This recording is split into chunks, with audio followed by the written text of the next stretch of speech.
Alrighty. Well, brothers and sisters, here we are again. We're going to be continuing our little mini series that we got going on here that's called Do Christians Really Need to Keep the Seventh Day Sabbath Today? This is a debate in between our good friend Jose Laporte and Tony Acosta. Tony Costa, sorry. I'm your host, Dwayne Nelson. This is our seventh part. We're almost done, brothers and sisters. We're getting on to the good part now. Without before we get there, brand sister, please take the time to like, subscribe, please share the videos, do all those good things that only you can do. Without further ado, brand sisters, let's jump right down into this. Alrighty, we can waste no time here today because we got things to do, people to see. Let's do it. Thank you, Jose.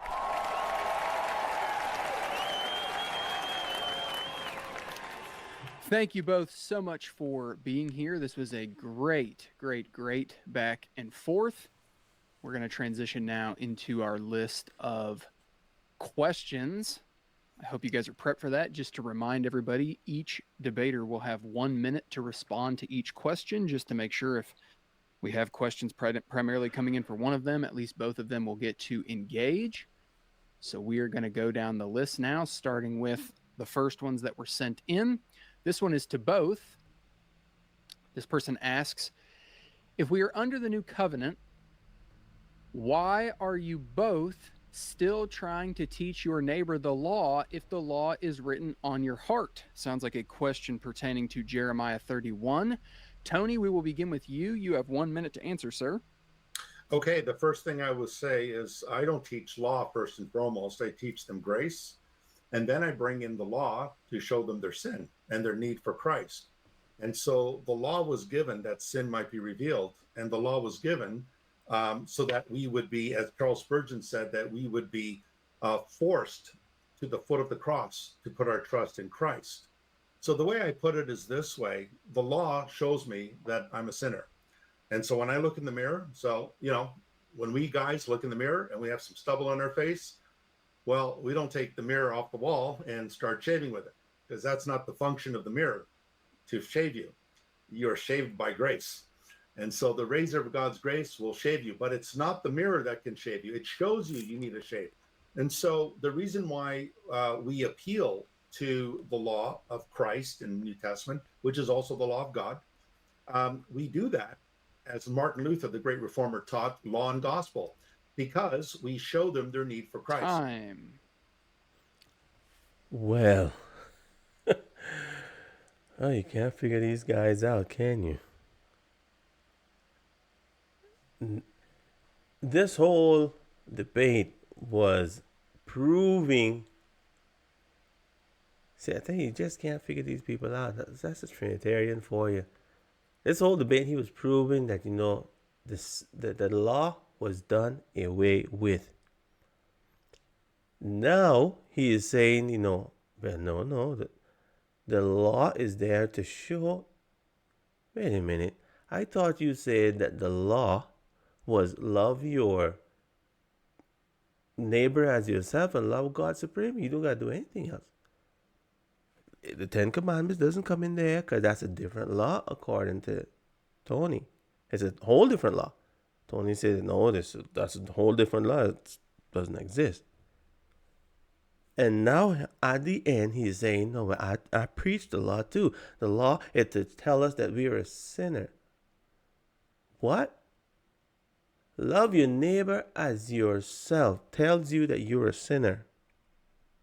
Love God supremely tells you that you're a sinner, because those are the two laws that he follows. And now he's trying to say something else, like, no, it's the law the law that I'm saying that doesn't exist. That's the law I'm telling them about. So wait, what? Can't make this up, can you? You cannot make this up. As a Trinitarian for you, brothers and sisters, he sees no problem, no contradiction, he sees nothing, brothers and sisters, nothing. This is making perfect since 100%. Well, let's see what Jose is going to say. Maybe he's going to call him out. Thank you, Tony. All right, Jose, you have 1 minute to respond as well. Great question. I would simply say that it doesn't say that we will not teach each other what God's law is. It says we're not going to say, know the Lord.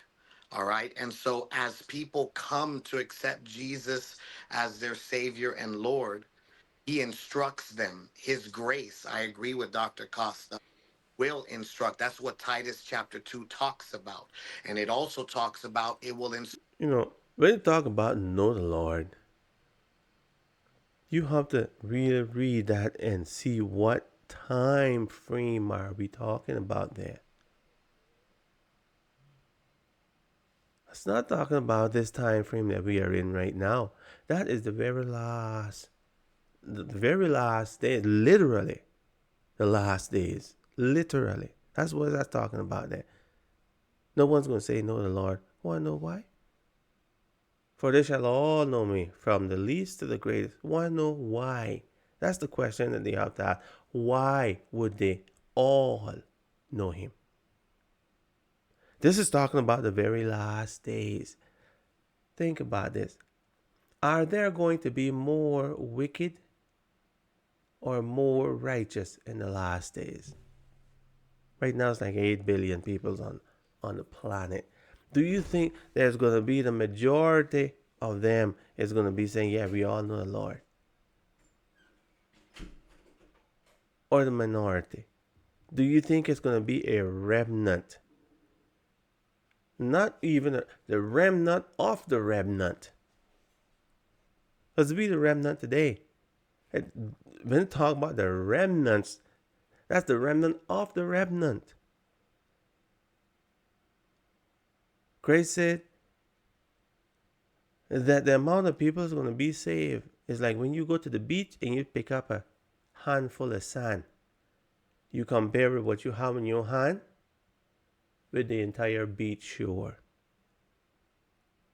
Frightening, isn't it? They don't believe that neither. They believe everybody's going to be saved, or the great majority.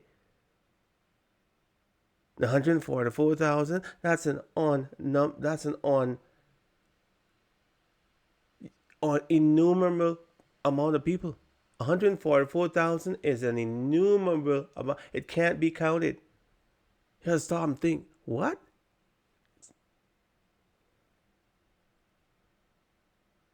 That is speaking about the very last days. And the reason why no one's going to be able to tell his brother.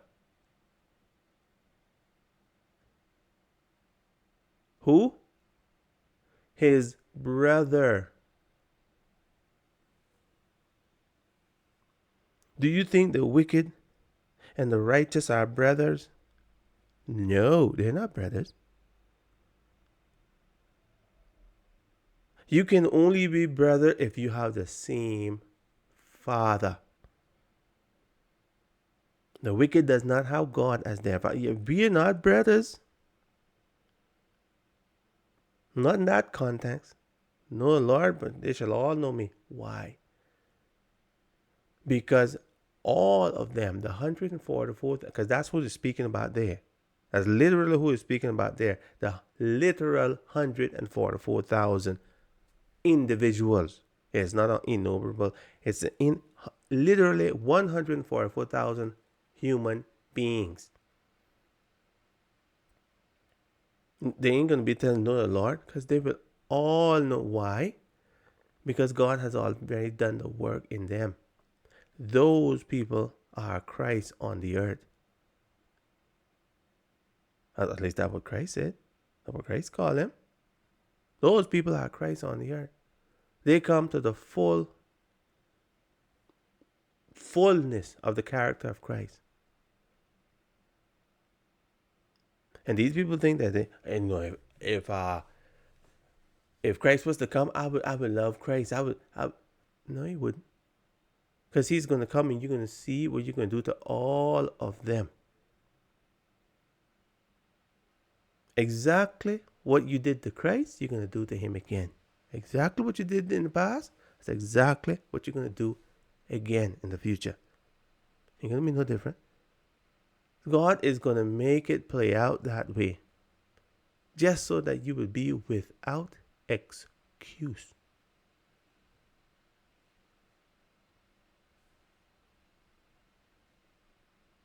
They will all know him. Know him.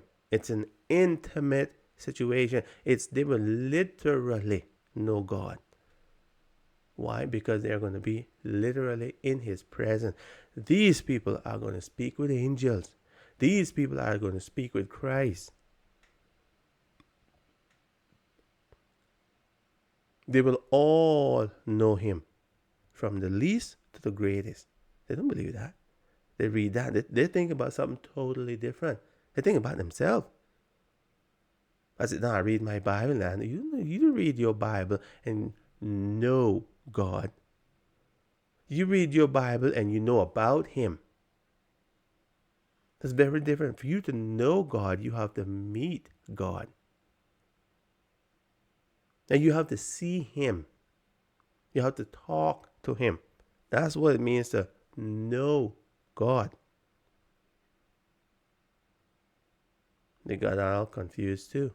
Instruct us not to live lawlessly. And again, obviously, our difference there is going to be what are we talking about when we say living lawlessly? But I do believe that we're taught by Jesus in Matthew 20. Living lawlessly is exactly what it says. I don't know what's the big explanation that we have to give.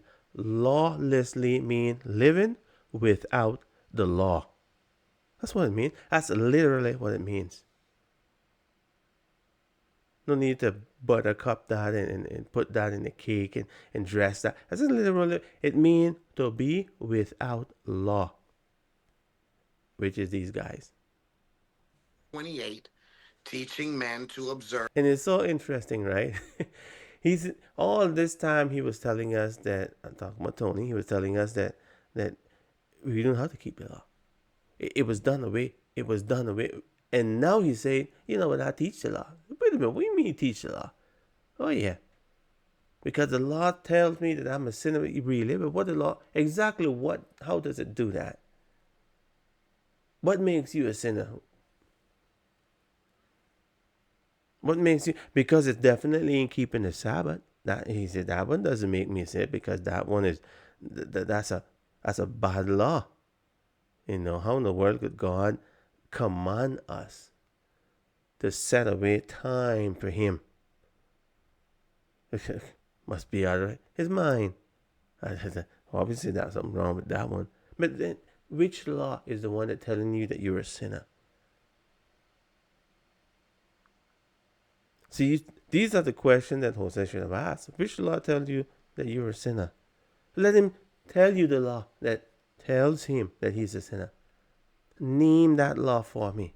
Because it obviously is not in the Ten Commandments. Not those. But now he's saying, yeah, but I teach the Ten Commandments now. Actually, I teach 9 Commandments.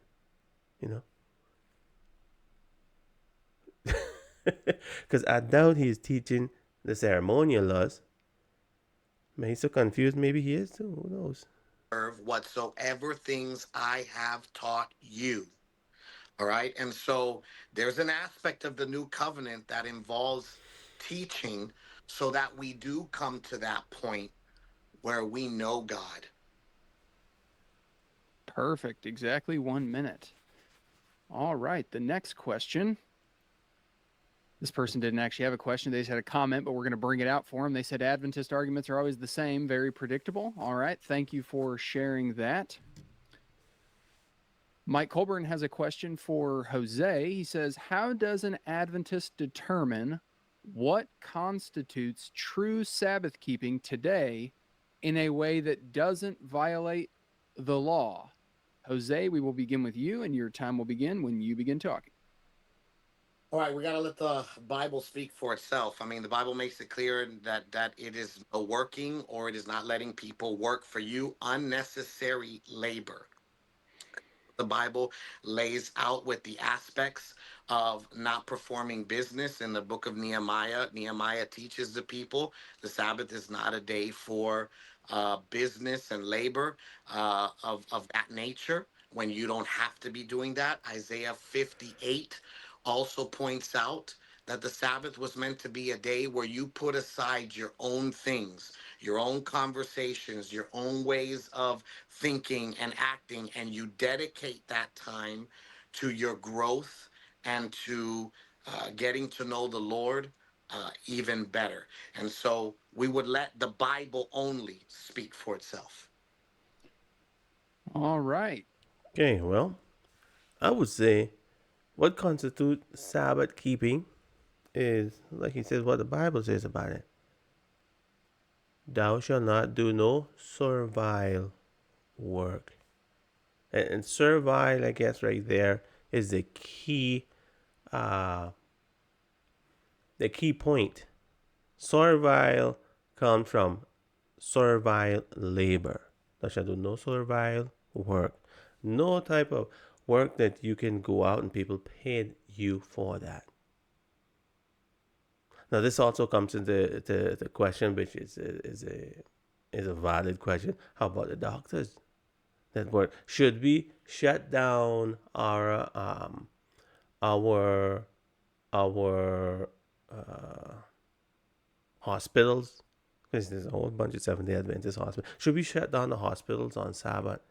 You know, people come in sick. No, today the Sabbath. We don't take people today.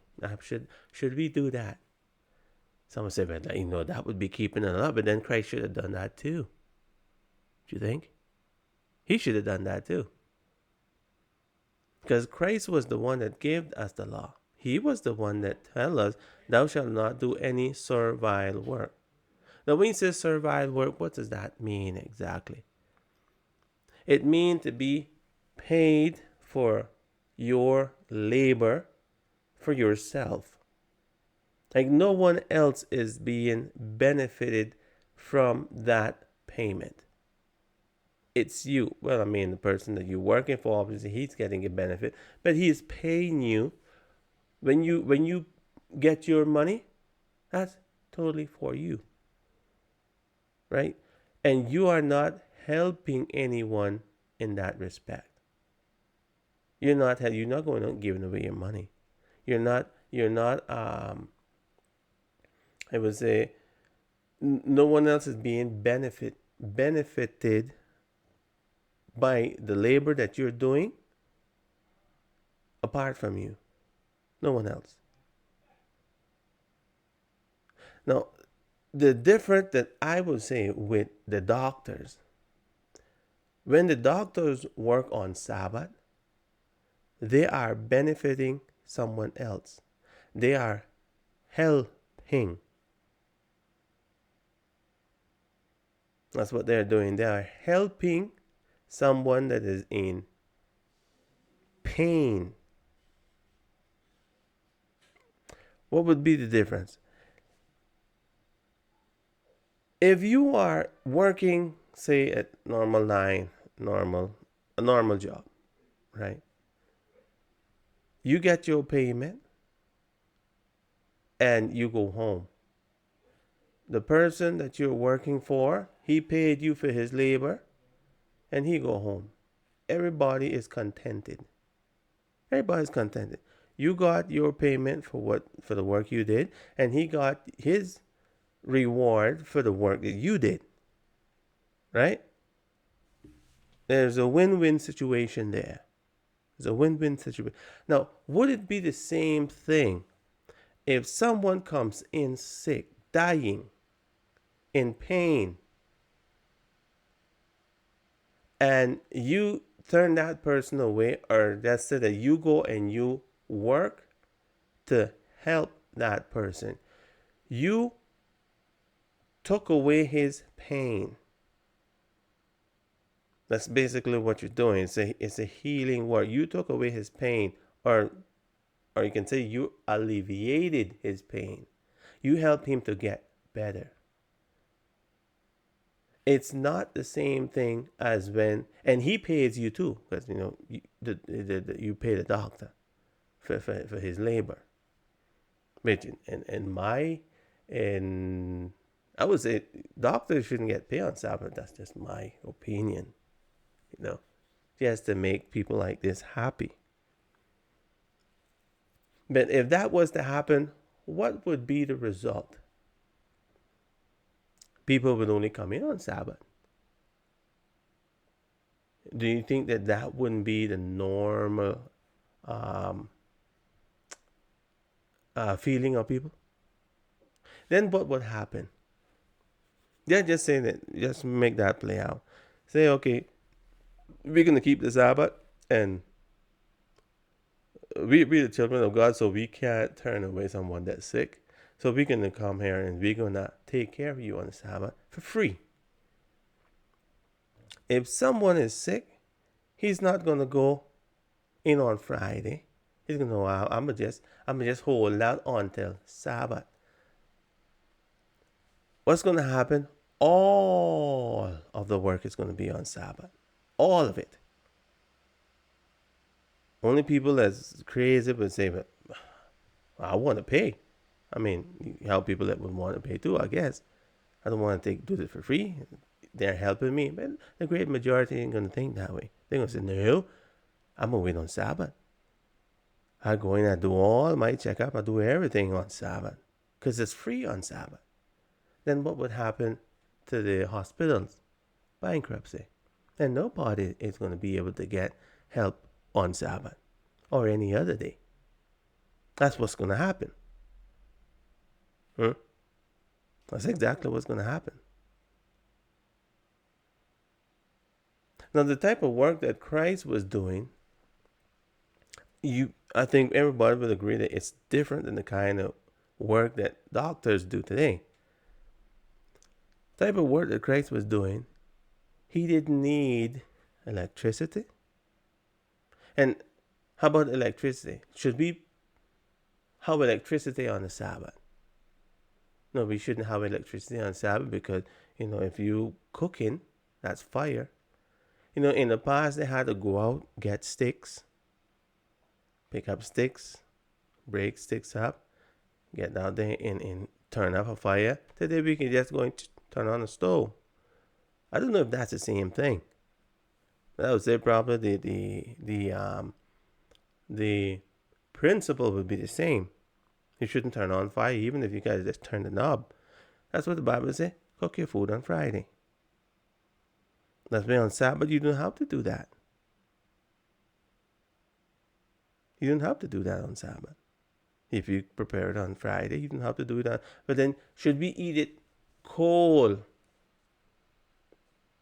Should we eat the food cold then? Because remember now, when we cook it on Friday, we all usually put it in the fridge. Right? We put it in the fridge. Now we should turn off the fridge too. Because the fridge, that's just like turning the knob too, right? No, but I didn't turn the knob. No, but it's working. So we should turn off the fridge too. See, this is where we say, well, what's the big point? That's back in the past, they didn't have a fridge. It worked out just fine for them. So I'm thinking about that. The Jews didn't have a fridge, as far as we know. They didn't have a fridge. And they were doing it. How come we can't do it today? So maybe we do not need refrigerators in our house. Right? And then you have to go even further back, because how about the electricity? What we should do is every weekend we call the electricity company, come and shut it off. Shut it off, and every Sabbath night, and we call them, okay, come so reconnect my electricity every week. I mean, that would be the way to go, right? That would be the way to go. Say, oh, wait a minute. That's right. You shouldn't be on your computer either. You should have a normal Bible,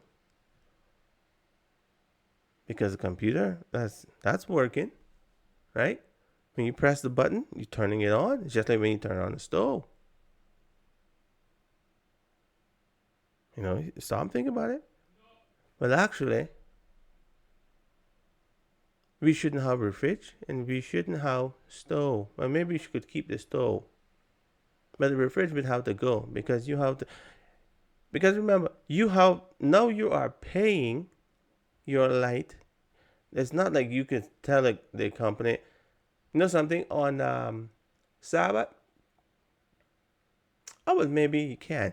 You can keep a light every Friday evening. You turn off the switch, total darkness, total darkness. Then we get the Sabbath.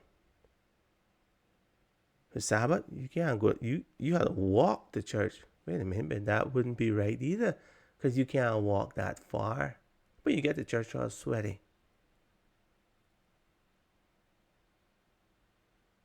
Some people stay miles away from the church. No, today this is Sabbath. We can't turn on the car, because that car would be working, wouldn't it?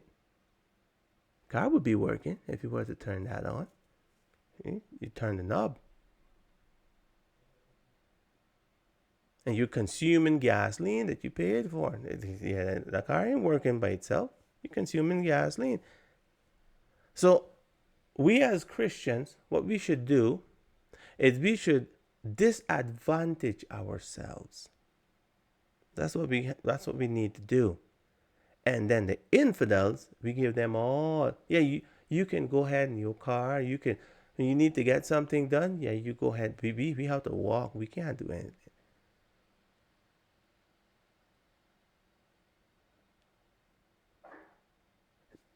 And it gets a whole lot worse as you keep it going down further and further down that line. You see, that get pretty bad.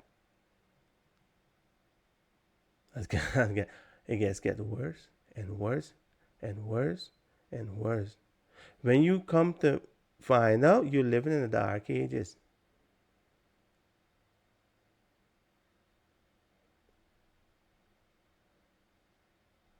If you need to speak on any type of topic, you can't do that on Sabbath, because that would be breaking the Sabbath according to them. Because that would be working, right? That would be working.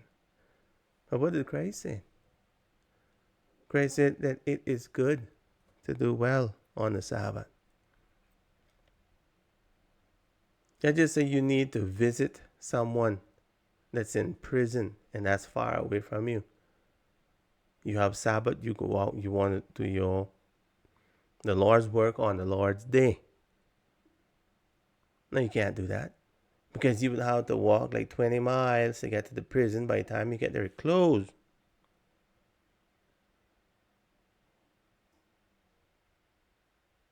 Or you should leave the day before, maybe walking. You see, the nonsense would never end. Nonsense would never end. So we supposed to be able to think for ourselves and understand what the Word of God, and understand there's certain thing for certain time. And God told the Jews to do certain things because of certain reasons. They needed those laws. And when Christ came, Christ was working on the Sabbath. Say, but Christ was working on the Sabbath. That's exactly what he's doing. He did the same thing every day. If he was working Monday, Tuesday, Wednesday, Thursday, Friday, doing something, and on Sabbath he did the exact same thing, yeah, he's still working. That's why Christ could say, I work and my Father work. Yeah, God always work on Sabbath too. God does. When Sabbath come, God doesn't say, well, today is Sabbath, I can't do anything. See, he is our example. Things has to continue working. God just can't put his hand in the air and say, well, today is Sabbath, I ain't going to do anything. Hey, want a plan to go and crash into the other one? I ain't in that. Today is Sabbath. No, God has to coordinate everything in the universe on the Sabbath. The priests had to work on the Sabbath. They had to continue doing whatever they were doing during the week. They did that on Sabbath too. Same thing. They were still working. This was in the Old Testament. God didn't have a problem with it in the Old Testament. And all of a sudden, God have a problem with it in the New Testament. When Christ is doing the same thing that they were doing in the Old Testament. But they can't see this. In their mind, like what Tony was saying, no, was it working? Was he working? Yes, he was working. And Jose was like, he didn't want to say he's working, because that would, truth can afford to be fair. Yes, Christ was working. And when doctors do that on the Sabbath, they're working too. Anyone that goes out and do something on the Sabbath, the same thing that they do all during the day, all during the week, they are working. And guess what? When they go out and they do the thing that God tells them to do, they're still working. We are working for the Lord every day of the week, including Sabbath. But we ain't working for ourselves. That's the difference. We ain't working for ourselves. We are working for the Lord. Why? Because He commanded us to do it. How can something be wrong that He commanded us to do? Make that make sense. Doesn't compute to me anyway. Tony, you have 1 minute to answer the question as well. Well, I mean, it depends on which Adventist you asked. So it's. He told him, Tony, you can answer the question. Yeah, but it depends on which. He didn't ask you what Adventist. He asked you to answer the question. And he's like, yeah, but the Adventist said this. The Adventist just said what he believed. Ask me what you believe now. I've heard Adventists answer that question in different ways. Most of the time, you can see how disingenuous they are, right? It's every time, without fail, anytime you ask them a point blank question, that's what they do. Try to deflect. But you know this one over there, he said that. But what you believe, but you know this one here, he said that, he said that, this one said this, and this one said the other thing, and they believe this. What do you believe? And you know, he believed this, and he believed that. Yeah, they all believe this. What do you believe? What's your take on the question? He's going to tell us. To do with worship. If you look at the original giving of the Sabbath in Exodus 16, nothing is said about worship. All it says is stay in your homes and rest. There's nothing said.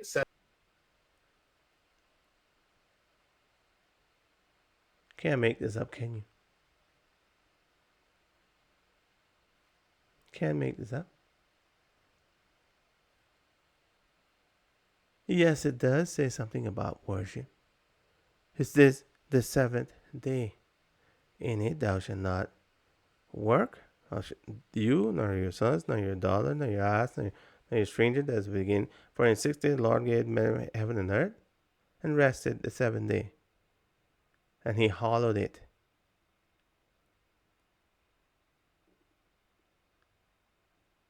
The Lord made heaven and earth.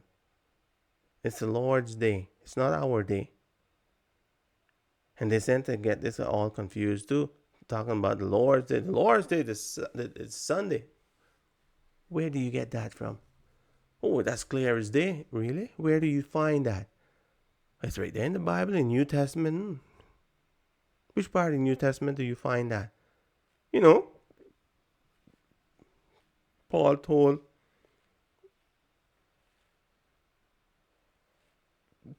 some, Paul said it. Yeah, where did he say that Sunday is the Lord's day? Where he said the first day of the week is the Lord's day. You know, Christ resurrected on Sunday, yeah. So, did Christ say now that Sunday is the Lord's day? You see, the Bible does tell us which day is the Lord's day. Point blank, it tells us right there. Christ himself told us. He said, I am Lord of the Sabbath. That's what Christ said. I am Lord of the Sabbath. Christ is Lord of the Sabbath. Is Christ Lord of Sunday? No. Why not? Because Sunday, man is Lord of Sunday. Man is Lord of Monday.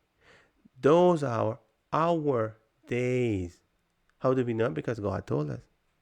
For in 6 days thou shalt work and do all thy labor. But the seventh day is the Sabbath of the Lord. See? It's his day. The seventh day is the Sabbath. The 6 days is man's day. From Sunday to Friday. They belongs to us. In those days we can do all that we need to do. But the seventh day does not belong to us. It is his day. And who is him? He is the Lord, right? So Sabbath is the Lord's day,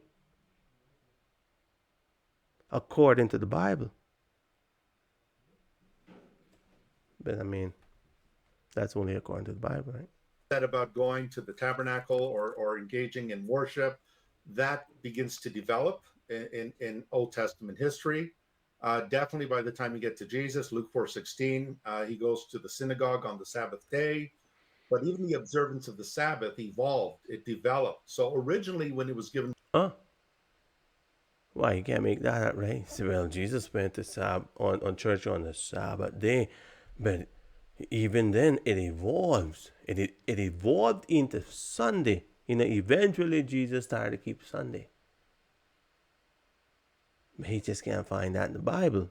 But obviously that had happened.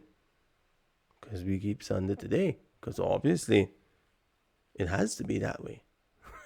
by God, they were just told to stay home and rest. That's the command.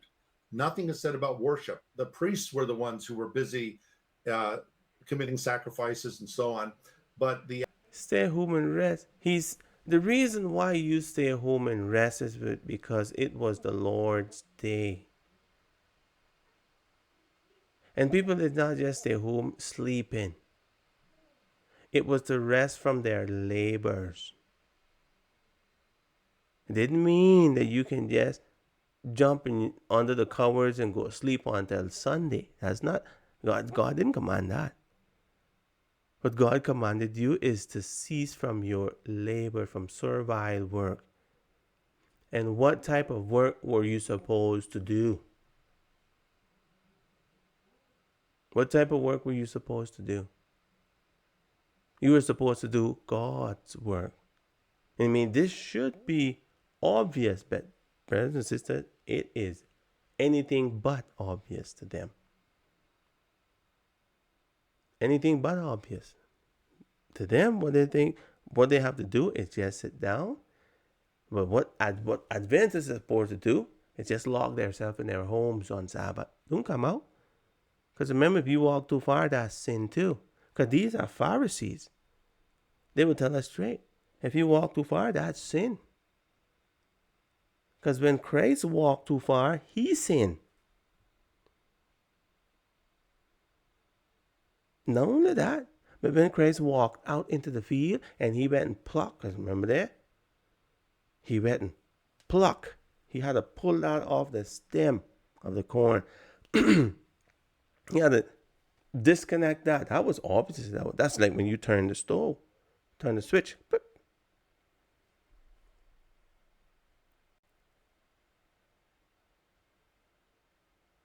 The same thing. That was. If we don't see how that wasn't working on the Sabbath, I don't know what is. You couldn't do any of that. But then the Bible tells us that was actually permissible.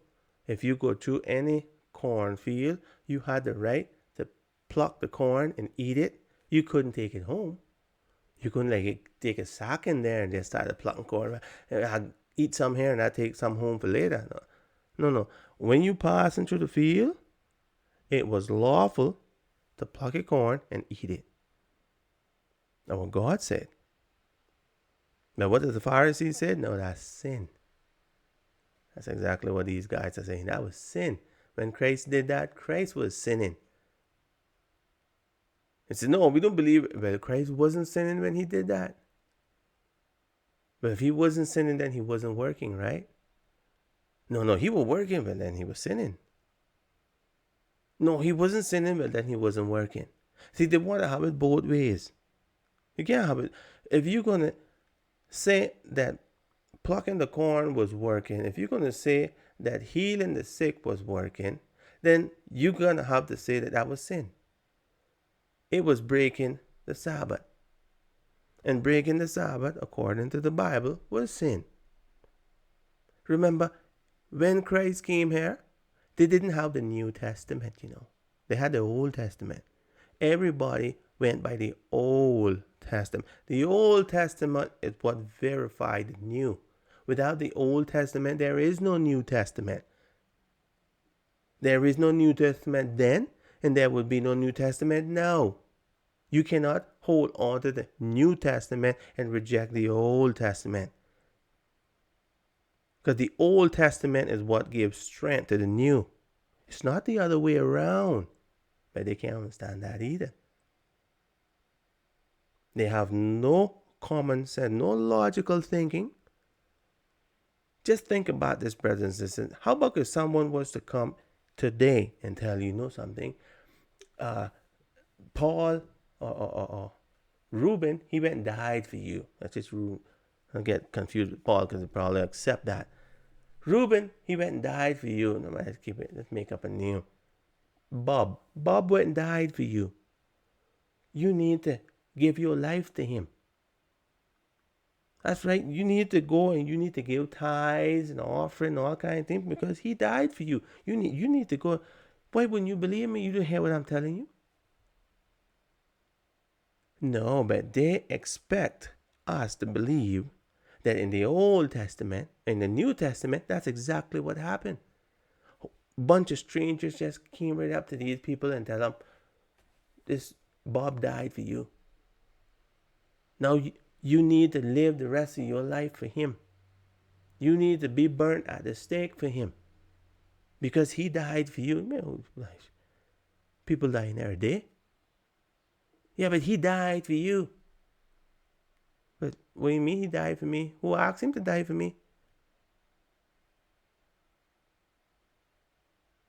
The Bible said that they preach Jesus. Where in the world were they preaching Jesus from?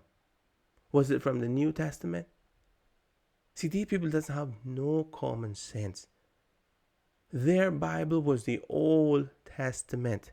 That's what they were using to preach Jesus. They would preach Jesus from the Old Testament. That's how the New Testament was accepted, because the Old Testament was paramount.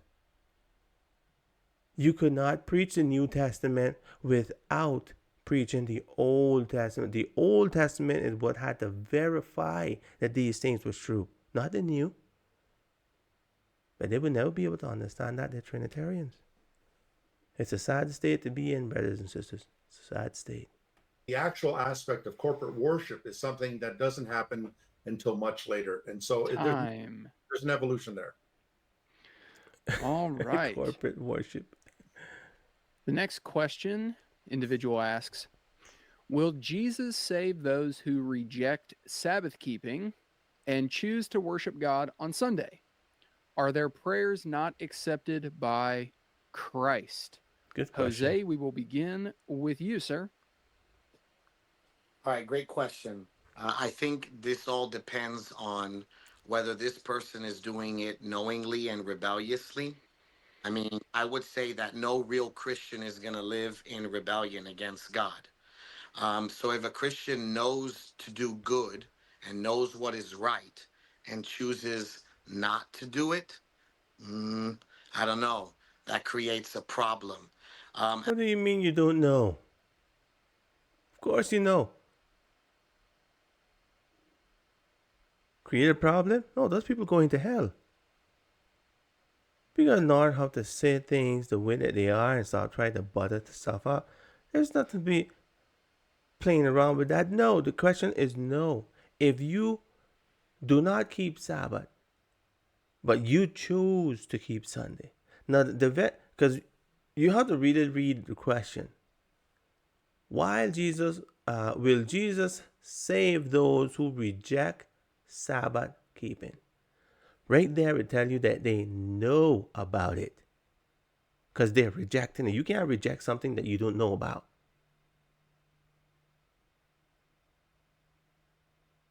You can't reject something that you don't know about.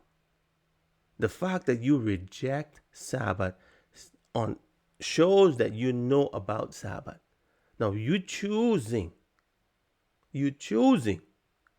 This is not something that's done out of ignorance. Because people that do not keep Sabbath out of ignorance, God winks at that. Because you do not know any better. But if you knew better, you would do better. If you knew better, you would do better. But this is not the group that this person is talking about. The answer to this question is no. If you choose to reject the Sabbath and choose to accept Sunday in place of what God asks you to do, yeah, you're going to hell. Because this is not something that's done out of ignorance. You're going straight to hell. If you think God is going to say, yeah, that's okay. You can, I didn't really mean what I tell you to do. You know, I'll give you a pass. God said he will not pardon the commandment breakers. That's what God said. God said he will not pardon their sins. He will not pardon their sins. Why? Because they didn't ask forgiveness for it. And if they had asked forgiveness, they would do better. You do not ask forgiveness for something and continue to do the thing that you're asking forgiveness for. Makes no sense, does it? When you ask forgiveness, it means that you're sorry about something. You don't be sorry about something and go and do the same thing that you're sorry about. So no, yeah, you're going straight to hell. That's it. That's the way you have to answer these questions. Because when you start to butter this out, you get people confused. But he looked like he ain't really sure. No, you're going straight to hell. That's the answer. I'd say. As far as our prayers not accepted by Christ, I mean, I think that if you're living in rebellion, unrepentant sin of any sort, and you're seeking God to do things for you outside of save you and change you and work in your heart, I think we're using God as a genie rather than as our creator and our king. All right, Tony, 1 minute to you as well.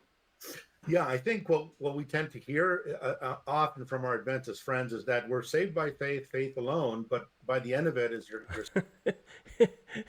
Yeah, so what you think? Well, I think what they think. he he doesn't have an opinion. Yeah, you ask him what he think, he tell us what we think. saved by faith, but you're kept by law. And that's a contradiction of Galatians 1:6-9. That's the other gospel. And so because the Sabbath day has Saved by faith, and how did he put that? Let me go back a little bit. Let me go back just a little bit. Creator and our king. All right, Tony, 1 minute to you as well. Yeah, I think what we tend to hear often from our Adventist friends is that we're saved by faith, faith alone. But by the end of it, is you're saved by faith, but you're kept by law. Saved by faith and kept by law. I don't know who teach that, which Seventh-day Adventists teach that we are kept by the law. See, these people, they choose their word very consciously. Yeah, the words that he chooses is deliberate. That we are kept by law. Nobody's kept by law. The law doesn't keep nobody. We keep the law. The law doesn't keep us. We follow the law. The law doesn't follow us. That's the way that works, see? But he tends to think that we believe that we are kept by the law. The law keeps us. The law doesn't keep nobody. I don't know any Seventh-day Adventists that believe that nonsense. Maybe you do have them out there. We have just about a little bit of everything these days in the church. But no, that's not right.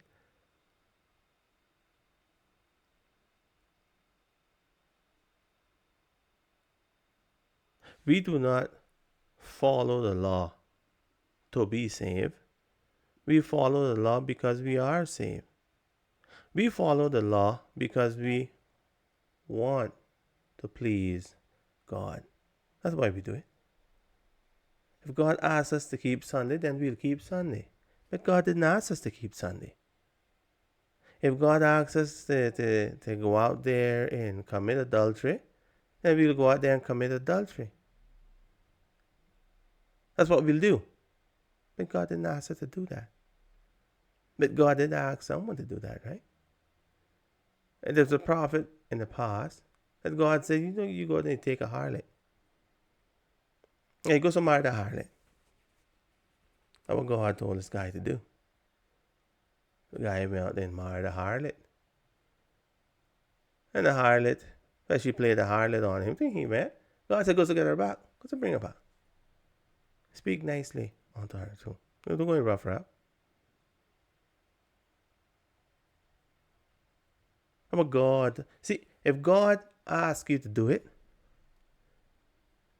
then you do it.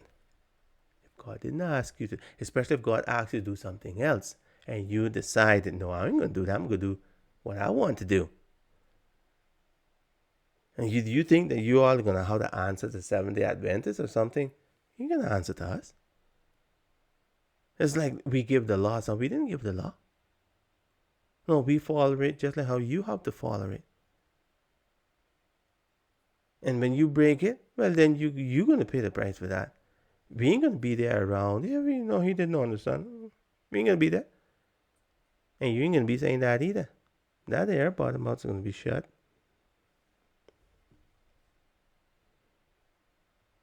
They like to put words into our mouth. Yeah, we think that, man, you can't make this up.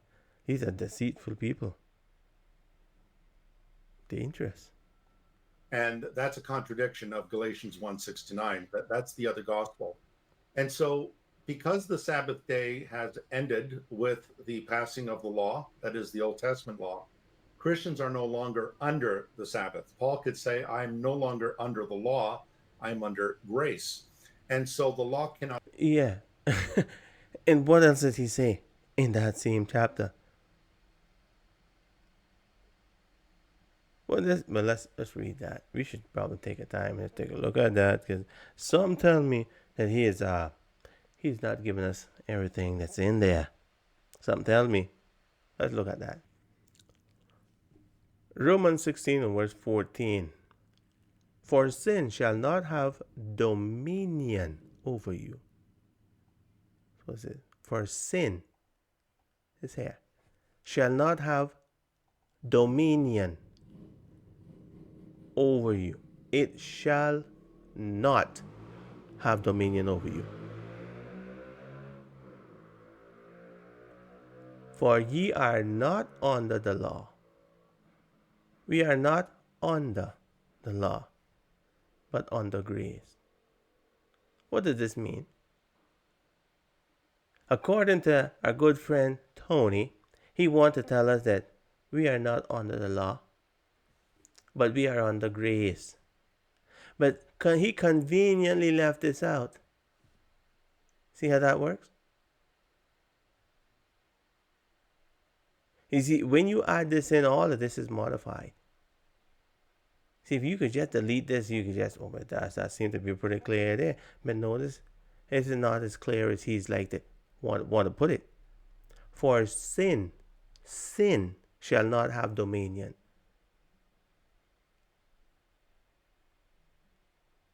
Why it will not have dominion? Because we are not under the law. This is why. What does under the law mean?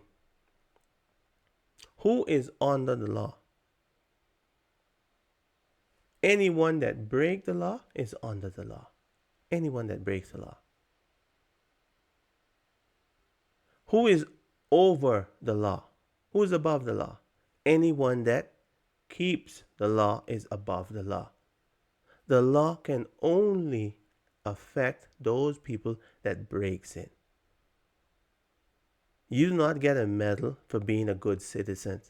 You get jail for breaking the law. See, when you break the law comes. You are under the law. You are under its penalty. When you keep the law, you can never be under, because there is no penalty for keeping the law. You are not under the law when you keep the law. You are under the law when you break it.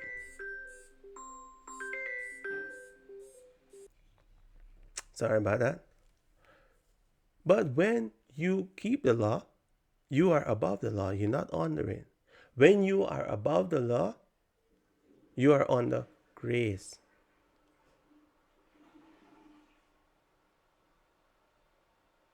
You are under grace. What does this mean, under grace? On grace is what God gave you when you break the law. When you break the law, God gave us grace. Right? God gives us grace. We are under grace. What does it mean to be under grace? Under the law? Under the law means that you break the law. Under grace mean what? Has to be something similar, because you're under both of these things. You're no longer under one, you're above one. When you're above one, you're under the other. See? See how that works? If you are above the law, you are under grace. If you are under the law, where are you? You're above grace. Which means that you are more than grace. See how that works? If you are above one, you are under the other. If you are under one, you are above the other. Then look at what verse 15 says. What then? Shall we sin? Now, how will you sin if you are under grace? You can't sin if you are under grace, can you? If you are under grace, that means that you need grace. If you are above grace, that means that you do not need grace. Now, just saying that, you know something is wrong with that. How can you not need grace?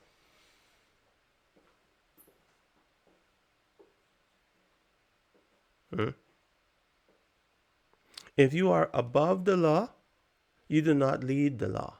If you are under the law, then you need the law.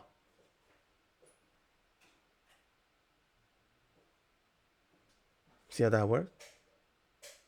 You would think that this is simple, but no, they would never want that. They're Trinitarian. They read everything that they study, they read that through the lens of the Trinity.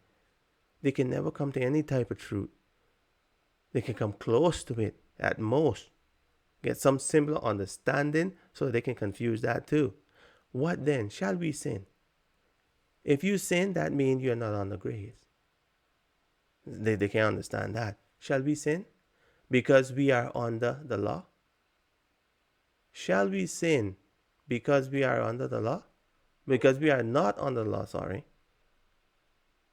Remember, if you are not under the law, where are you? You're above it. You're not next to it, you're above it.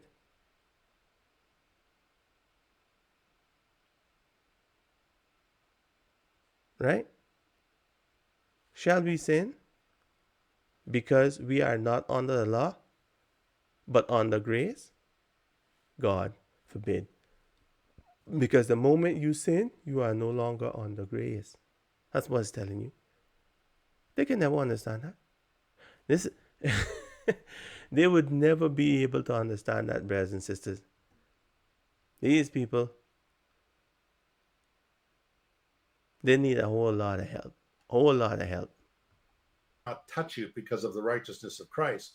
And so if you're a believer in the Lord Jesus Christ and you worship him on the first day of the week in commemoration of his resurrection and his victory over death. God didn't ask you to do that. That's the whole point that we are always making. God did not ask you to break the commandment that he asked you to keep, that he commanded you to obey. He didn't ask you to break his commandment. He asked you to keep them. He didn't tell you anything about Sunday. Yeah, now you're going to keep Sunday because I resurrected on Sunday. Why didn't he just tell us that? That would have avoided all of this confusion, don't you think? We would have one clear place in the Bible where it says, God said, I change the solemnity of the Sabbath. Now you can select whichever day you want. Because my son keep the Sabbath, you don't have to keep it. Because my son kept the 10 commandments, you don't have to keep the 10 commandments. You don't have to keep any of them. He keep all of them for you. Because you wasn't able to do it. You can't make this up, brothers and sisters. Then of course that's acceptable. That's what Paul says in Romans 14:5-6. One man esteems one day the same, and everyone else may esteem it holier than another. One day holier. Yeah, we talk about that as well, right? They're all confused on that too. You cannot make this up. They're all confused on that too. They don't even understand the things that they're reading. They read something and everything they see that through the lens of the Trinity. Everything. That text was telling you that he who esteem one day, esteem it to the Lord. He who esteem every day, esteem it to the Lord. Not any other day. Every day, including the Sabbath. So this person it wasn't just the Sabbath day, the 7th day, but it was the first day, 2nd day, 3rd day, 4th day, and 5th day, 6th day. All 7 days he was keeping them to work. Who can do that? Want to know who can do that? The priests. The preachers. They're the ones that are able to do that. Me and you can't do that. I know I can't do that. I have to go out and work, brothers and sisters. But the preachers, that is their work. They can do that. But like I say, they see everything through the Trinity. They can't do any better than they're doing. Than another. Let everyone be convinced, but the one who observes the day observes it to the Lord. So if you observe Monday to the Lord, that's not what that says. You need to go ahead and read that again. When it says that we have to be able to stop and listen to what these people are saying and read those texts for yourself.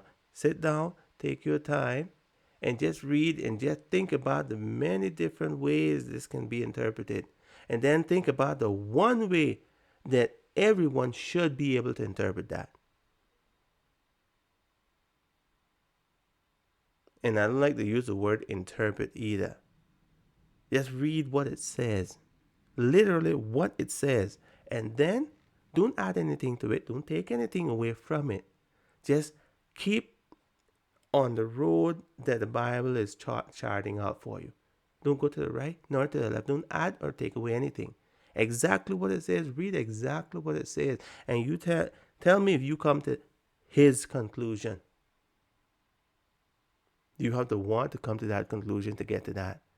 And you have to do a whole lot of stuff to get there too. Because the Bible doesn't let you get there easily. then it's to the Lord. Time. And the same applies to Sunday, the Lord's Day. All right, man. So I guess that'll be enough for right now. I'll try to get out another one a little later this week. Hopefully I'll be able to do that. May God bless and keep you, brothers and sisters. And you have a wonderful day. Bye-bye.